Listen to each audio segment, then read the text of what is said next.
So first of all, thank you all of you for being here tonight. So we both work in Oxford, and the idea of this webinar is to keep the ball rolling and to keep you informed about what's happening in general in Angelman and what's happening more specifically in the UK. So starting with the first thing, Dora will update you about the natural history study in which probably some of you are part in. And I will, after that, update you about the trials in general, and more specifically those that are coming in the UK and that are actually in the UK. So Dora, up to you for the natural history. Okay, so I have a very few slides that I will share. Have some visual helpers. So hello everyone tonight. And so for those who have not met me, my name is Dr Markati, and I'm working in the team of Professor Servais at the University of Oxford, where we run the natural history study. So for those who have not heard before about the study, this is a 2-year study, which is not interventional, meaning that we do not administer any medication, any potential treatment, like in clinical trials. So this study is fully funded by the FAST UK, and all these years we have been working very closely to make this possible. So as I said before, this is a non-interventional study, meaning that what we do is to look at the natural progress of Angelman syndrome through time for different ages and for different genotypes. And there are several reasons why we do this. Of course, the first reason is to understand better Angelman syndrome, but this time by working with you, not just as an observation in clinics. The second big goal as an umbrella is to find objective and suitable tools that we can use then in clinical trials to understand the response to potentially disease-modifying treatments that we assess in the clinical trials. So basically what we do is that we assess either existing tools or we try to find new tools which we can then use and fit the protocols in the clinical trials. So the natural history study is also very important for those who want to be part in clinical trials, because at least as a site, we aim to recruit people from the natural history study for the several trials that we have ongoing at the site for several reasons. For example, one of the main reasons is to see how the compliance is of a family to a protocol that is 1/10.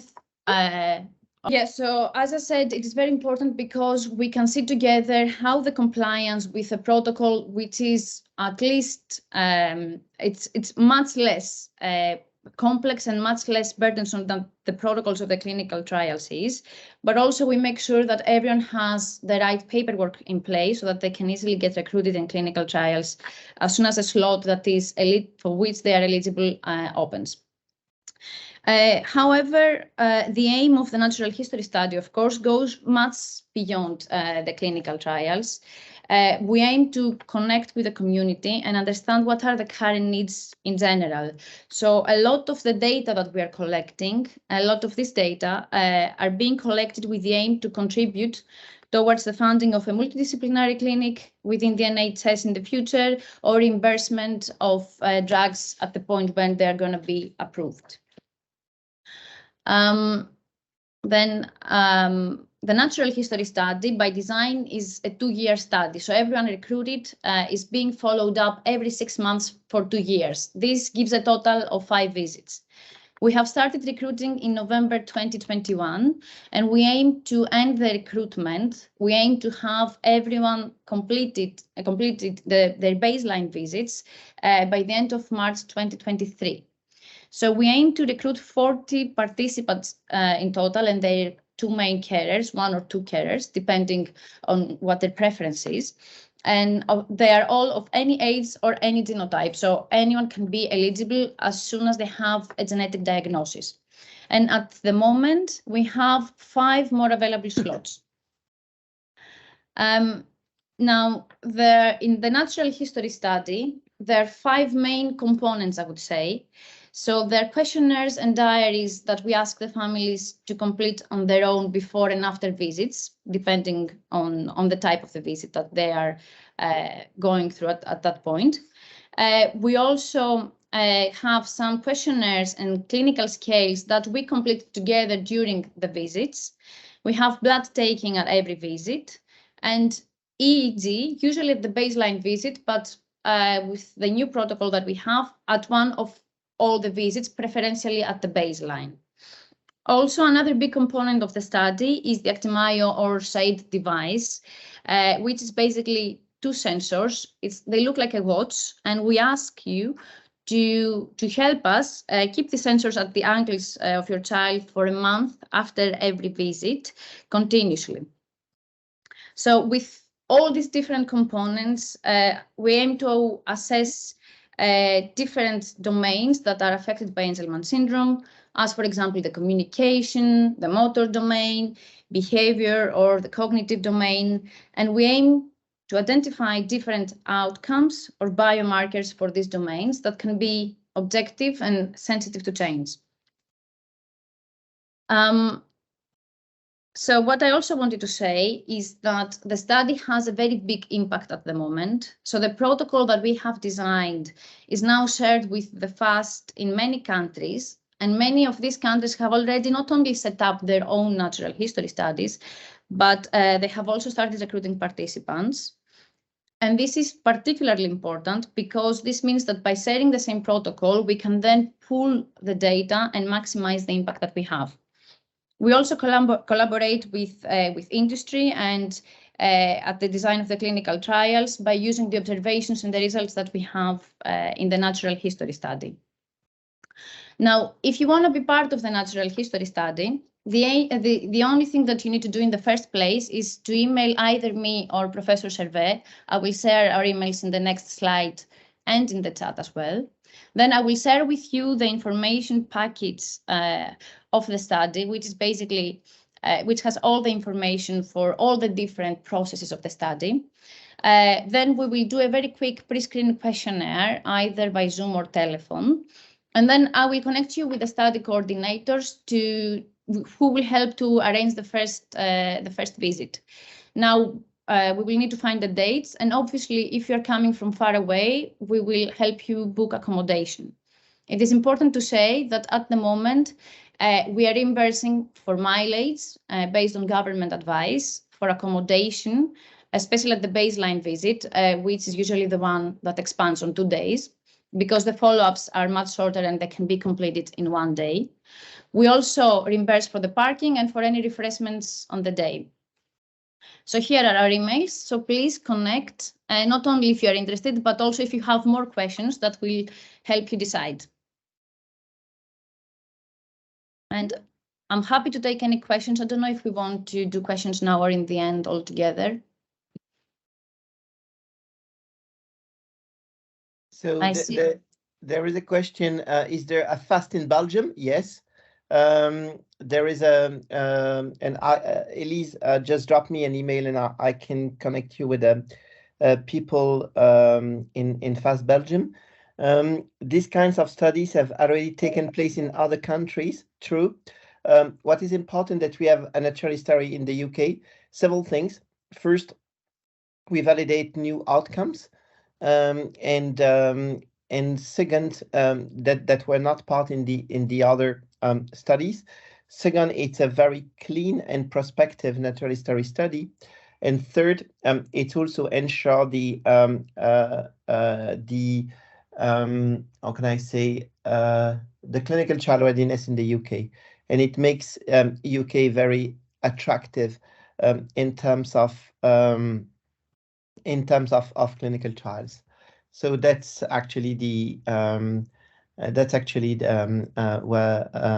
reasons. Laurent, yes. You just said there's a FAST in Belgium. There's no FAST in Belgium, is there? There is actually it's not exactly FAST. It's an association of. It's a brand new association. I'm not sure they are branded FAST, but I can find you the exact name. Wait a moment. Okay.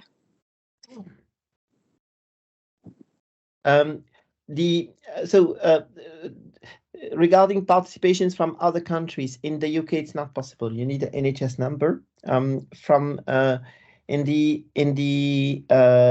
Belgium it is possible. So in Belgium we are currently translating the forms.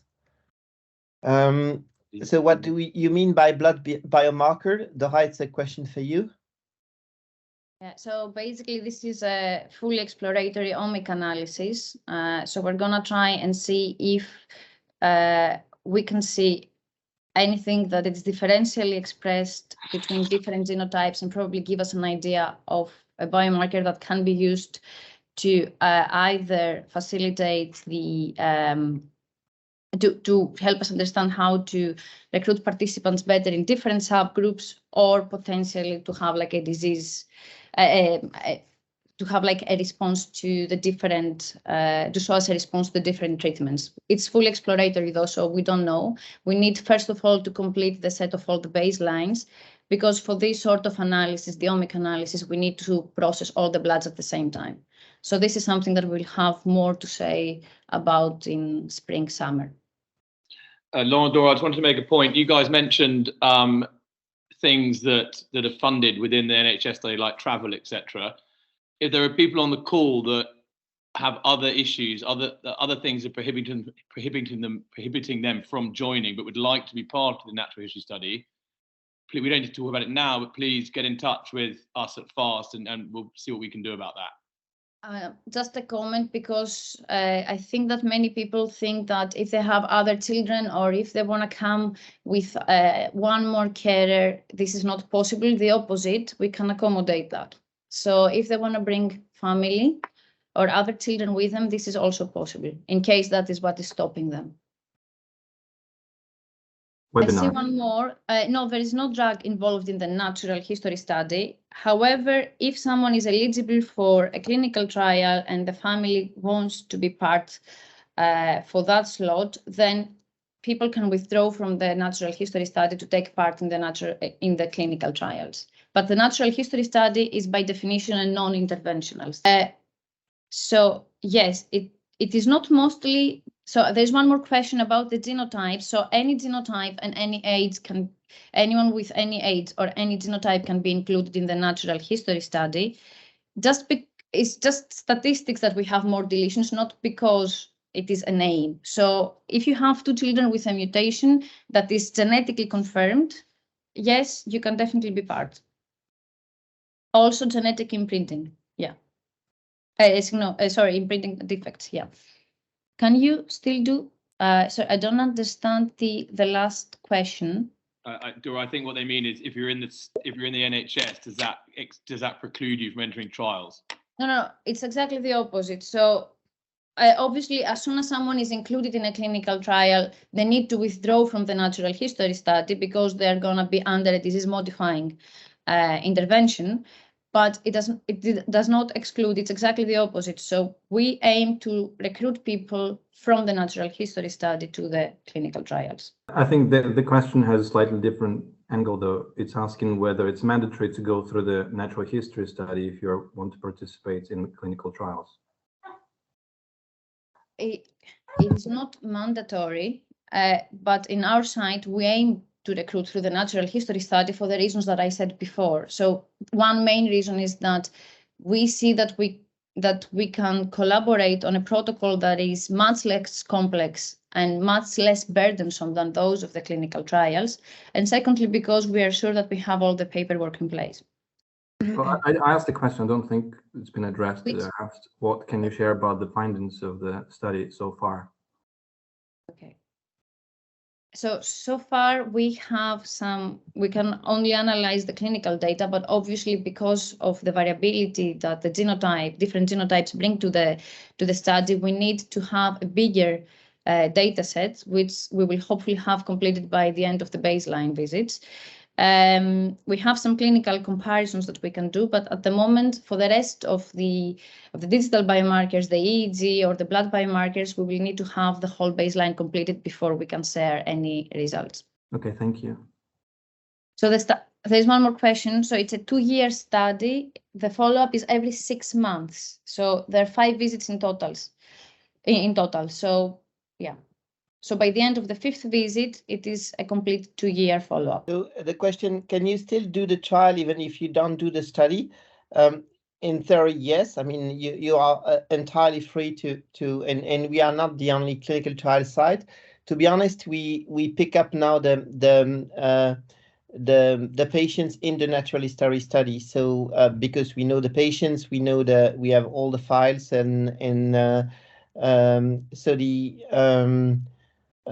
so we actually pick up the patients for the trial from the natural history study, but we are not the only trial site in the UK. So short answer is certainly in the other centers. Okay, so yes, Elise, it's 2 times, it's twice a year, it's every 6 months. Okay, Laurent. Oh, we've got more. So maybe we could well, yes, we work closely with the other FAST Global, of course. We were in Miami and we have shared our protocol with several other FAST. So just to keep you aware of the different programs going on. Today we are at the epoch of the oligoantisense nucleotide. There are 3 products that are in clinical development and that have reached patients' bedside. These are 3 different antisense that aims to allow to re-express the paternal UBE3A in the brain. These 2 of these oligoantisense are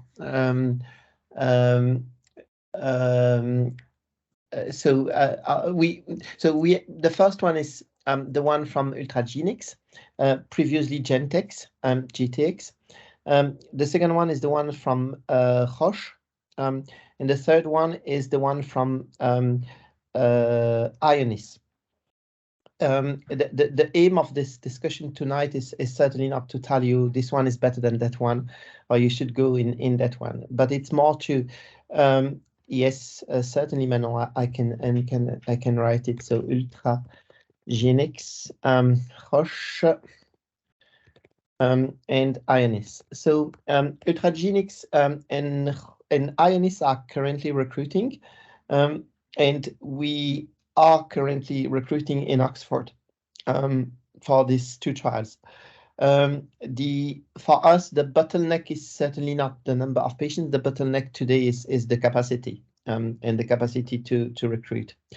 The other thing is that, and you've probably made aware that for Ultragenyx protocol, there was an adverse. There was a very first phase conducted in the US, in which when they reach 20 milligrams in them as a dose, they had an adverse reaction, which was a kind of polyradicular neuropathy and patients losing ambulations. Thanks God they recovered all of them, but then the trial was put on hold, and they resumed with a lower dose and going with an adapted procedure.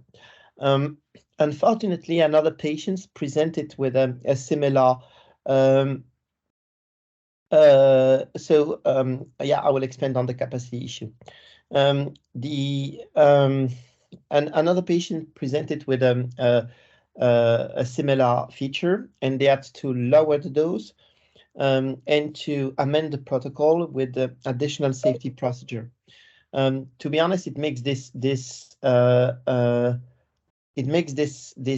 protocol quite heavy and quite burdensome now with the new safety procedures.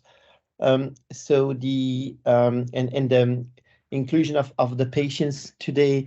So we're not actively recruiting in these patients today. In these trials today, we have the possibility, but we are thinking about how we can implement this protocol, the amendment in Oxford, because there are quite a certain number of assessment that needs to be done, and you know better than me as parents that this assessment in a patient with Angelman can require general anesthesia, which means a certain number of general anesthesia. The second protocol is Ionis. Ionis now is at the third dose. It seems so far to be well tolerated for the two first cohorts because there was no, red light from the steering committee, the safety steering committee. We have absolutely no data about efficacy. It's just an escalating dose.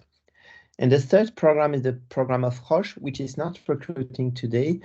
They have made a kind of early phase dose escalation safety study, and they are planning the next step. And what's going to be, I don't know.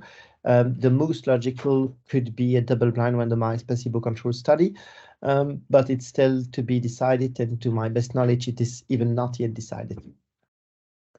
We, of course, in Oxford are very interested by also conducting this trial.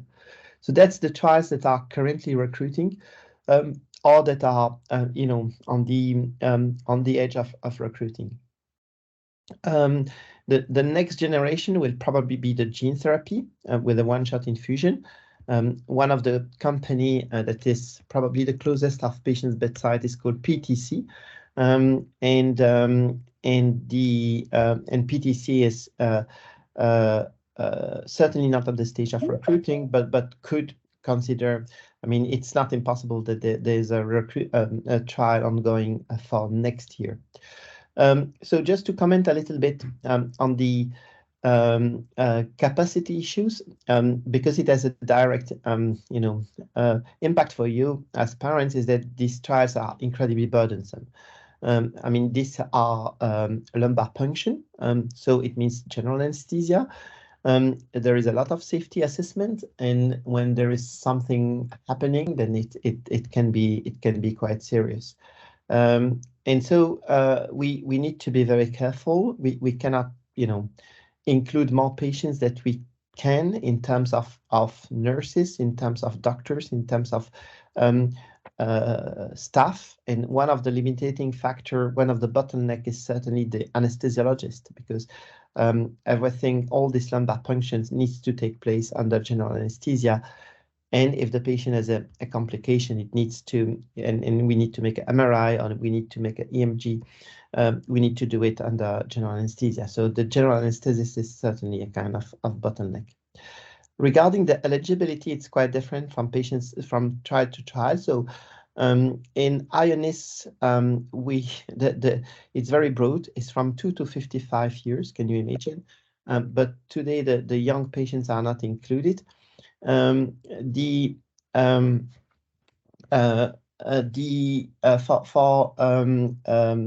ultragenics, it goes to 18 years.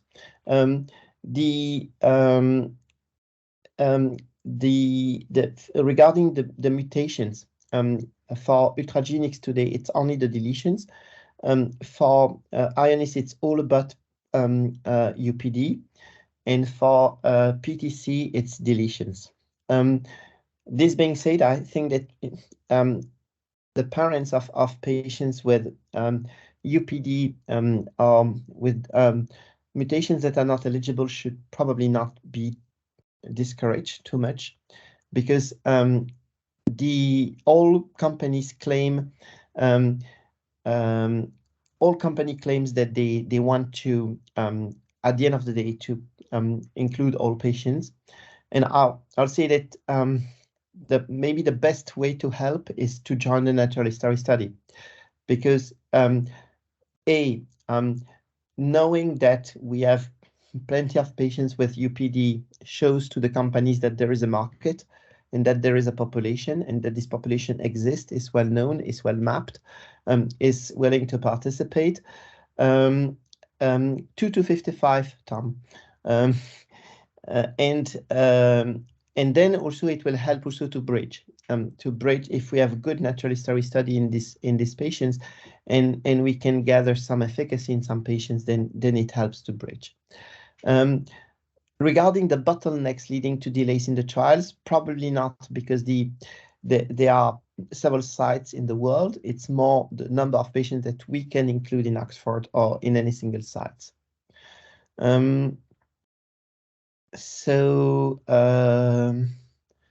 that's where we are today. And of course, we would like to go faster. We'll go to include more patients, but I can tell you that these trials are incredibly burdensome for families, for patients, for we as a team, and there is a limit to the number of patients that today we can accommodate. So we go step by step, patients per patients. But indeed, there are limitations related to the capacity of the sites, whatever the site is. When will you see the next official data? So you've probably noticed that the companies have a very different strategies. Ultragenyx communicates a lot. And on every single adverse event that happen on every single group of patients. The other ones like Roche and Ionis, they do not communicate so much, and they wisely, in my opinion, wait for the end of the study. And so you will probably not see any data from Ionis before a while. I suspect that Roche should probably disclose the data from the early phase soon. And then it's going to be a phase 3, so it's going to take years. And yeah, Ultragenyx communicates a lot each time they have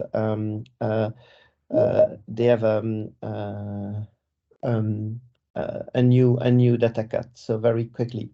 On what basis will the participants be chosen? I think it depends from site to site. For us, the first is, of course, the eligibility criteria. It's patients from the natural history study, and it's also we think the easiest way, to be honest. So we try to take patients who are right in the middle of the inclusion criteria, if they not living too far or too complex to work with, for which parents understand very well the whole story. So it's we try to give the child the best chance to be successful. That's the criteria on which we try to propose the trials. To be honest, also we have sometimes parents who say, well, I'm interested by being part in the natural history study, but I'm not interested by being part of a trial, and would decline the invitation. Thanks, Laurent. Thanks, Laurent. And anyone got any other questions, please continue to type them in, and Laurent or Dora will address them towards the end, if that's okay. Just to very quickly, I appreciate it's, we don't want to go on much longer, so I will give a quick overview of FAST, and then Katie will give a quick overview of Angelman UK, and then if there are any more questions, any questions for anybody, we can answer them at the end. Very quickly, FAST continues to fund the natural history study, and that is our number one priority at the moment. But aside from that, we're also doing our best and trying to engage more with the community by holding increased number of sort of social events, and we had a very good drinks thing in London the other day, and we're trying to do some more across the country, and you'll hear more about those as and when we manage to get them organized, with the aim of at some point hopefully trying to host or put on a sort of a gala at some point in the future, where we can have scientists and people can come and listen, we can all get together, but that is probably a bit far in the future at the moment. We've just made a donation to the International Angelman Day event that's taking place up at Alton Towers, hosted by Linda Holmes. And really that's to help families who, for various reasons, may or may not be able to, or can't necessarily afford to attend themselves, but would like to attend. So we're offering a free night, as well as magic money, which magic money is a sort of cashless token that can be used at the event in shops and restaurants. And then aside from that, Louise Prince on our board has set up something called Louise's Cafe, and I'm not going to try and steal her thunder on that, but she's going to give you 2 minutes on that. Thanks, Tom. Yeah. So basically, it's something that initiative that me and Irina have kind of set up, and we've noticed that there's a little bit of a gap in parents getting the help and the support that they need, because day to day it's a struggle, trying to juggle the home, the kids, the Angelman child, healthcare, all the professionals, so basically we just wanted to take an evening once a month, and just have the parents on, anybody that wants to come and vent and give, have a chat, anything like that. And we're here to listen. I'm a professional psychotherapist, so I'm there to lead it and to kind of make sure that everything goes good. There you are, Tom. Great, thanks, Louise. And just going back to, I mentioned obviously we're trying to do more sort of social events and keep people updated with what we're up to. If there are any parts of the country that it's easier for people to get to, or people who are interested in being involved, we're all ears and would love to hear from everybody. And obviously, Katie, if it's something we could potentially get together on, we'd love to do that too. But I'll let you give us an update on what you guys are up to. So I'm Katie Cunnea. I'm a trustee of Angelman UK, but today actually I'm going to talk a little bit more about my role within the Angelman Syndrome Alliance, because I think we're not very good at publicising what we do within the Alliance, and I thought this would be a good opportunity to do that. So the Angelman Syndrome Alliance is a partnership of organisations, started off in Europe, but it's become a bit more widespread than that. The idea being that as quite small organisations, we didn't have the money really to fund scientific research, but if we pooled that the money that we did have together, then we could do so. So that was going since about 2014, but in 2020 we became a legal entity, actually based in the Netherlands legally. We have biannual research grants. There's been 4 of those so far, and we have annual meetings and biannual conferences. So the next one's going to be in 2024. The idea being that we bring scientists together from different disciplines so that they can really share information and to try to foster collaboration. And we're really focused on the fundamental understanding of Angelman syndrome, trying to understand at the cellular, the genetic, molecular level what is going on, so that we can then that key information can then feed into the kind of research that then's happening in pharmaceutical companies. But we really focus on a bit the earlier stage before that. So these are the countries that are members. We also have some associates. Basically, what that means is that the members are all fund the scientific research. The associates are supporting, but are not yet able to help with the funding. We have just appointed a new board. That's partly why I'm plugging it, because I'm one of the new members that are now helping to run the charity. And just to go over quickly the 2 most recent grants that we've given out. So one is to Dr Rocha and Beckman, and their research is to produce a stem cell toolkit for modelling cerebellar dysfunction in Angelman syndrome. I've got you can read the text if you're quite scientifically minded, but in a nutshell, it goes a little bit. So if scientists are looking at cells that have Angelman syndrome, that's kind of one thing they can do. But this goes a little bit further and tries to produce kind of like groups of cells that that kind of a little bit closer towards what might be going on in the brain, so that then they can carry out research on those. And then the other project that we funded is from a group from Dr. Tonzanei, who specialises in nanotools, and particularly we want to look at a less invasive method to deliver these kind of antisense oligonucleotides, so that rather than having to give intracathecal injections, you might be able to produce a spray for your nose, which would obviously be a lot less invasive. And she's also looking at imaging methods as a biomarker for monitoring brain function within Angelman syndrome. And one last thing I just wanted to mention is the other thing that I'm involved in, as well as the, which is kind of like an offshoot from the Angelman Syndrome Alliance, but then also takes in a few other organisations like the Angelman Syndrome Foundation and the Canadian Angelman Syndrome Society as well, is we've formed this community advisory board.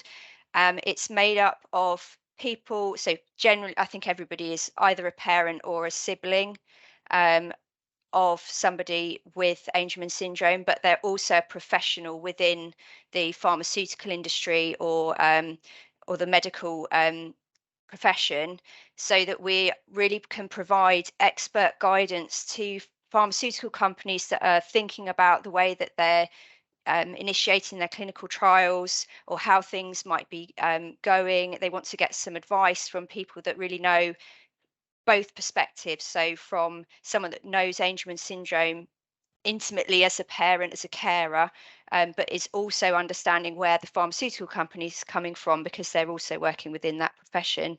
And so, yeah, just I wanted to kind of reassure people that someone is talking to the pharmaceutical companies and really kind of championing what we feel is needed to get the best for our loved ones.